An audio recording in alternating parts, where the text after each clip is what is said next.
La rédemption a solutionné le problème de la rébellion de Satan.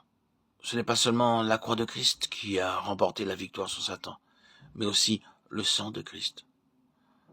Satan savait très bien qu'en injectant son poison au premier couple, ce poison se transmettrait à tous leurs descendants.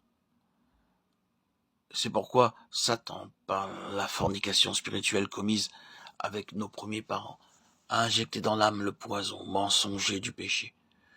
Depuis, la vie de l'âme est dans le sang, Lévitique 17, 11, et ainsi, la vie pécheresse s'est reproduite à travers les générations. Tous les hommes sont sortis d'un même sang, Acte 17, 16. Le poison du péché injecté dans le premier couple s'est répandu dans notre vie par le sang. Le sang de Christ ne contient pas de poison. Il est le précieux sang incorruptible. Sur la croix, il a porté les péchés de beaucoup et a répandu tout son sang jusqu'à la mort. Quand Christ a été ressuscité d'entre les morts, il n'avait pas de sang. Après la résurrection, il avait des os et de la chair, mais pas de sang, parce qu'il a livré son âme à la mort. Ésaïe 53, 12. En Christ, notre sang a déjà été versé. Satan, par conséquent, n'a plus de base pour opérer dans nos vies. Le sang de Christ a détruit et réduit à néant Satan et tout ce qui est sien. Par la rédemption, Christ régla aussi le problème du péché de l'homme. Nos péchés exigeaient la mort de Christ.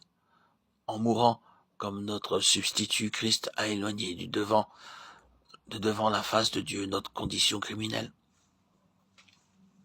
en nous englobant dans sa mort. Il nous a délivrés de la domination du péché.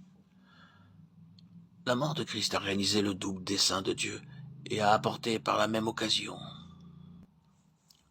une solution aux deux problèmes que Dieu devait résoudre. C'est la victoire de Christ, la victoire qu'il s'est déjà acquise. Dieu nous laisse sur terre pour maintenir cette victoire et la proclamer à toute la création, Colossiens 1, 23. Par le témoignage du baptême et de la fraction du pain, nous célébrons et démontrons la victoire de la mort de Christ face aux saints anges, aux esprits méchants, devant les nations et toute la création. La rédemption en Christ a pour but de faire de nous un peuple qui soit sa possession. Tite 2,14, pleinement offert comme un sacrifice vivant. Romains 12, 1. Un peuple qui vit et qui meurt pour Dieu. Romains 14, 7, 9. 2 Corinthiens 5, 15. Le servant comme le temple du Saint-Esprit pour glorifier Dieu. 1 Corinthiens 6, 19, 20.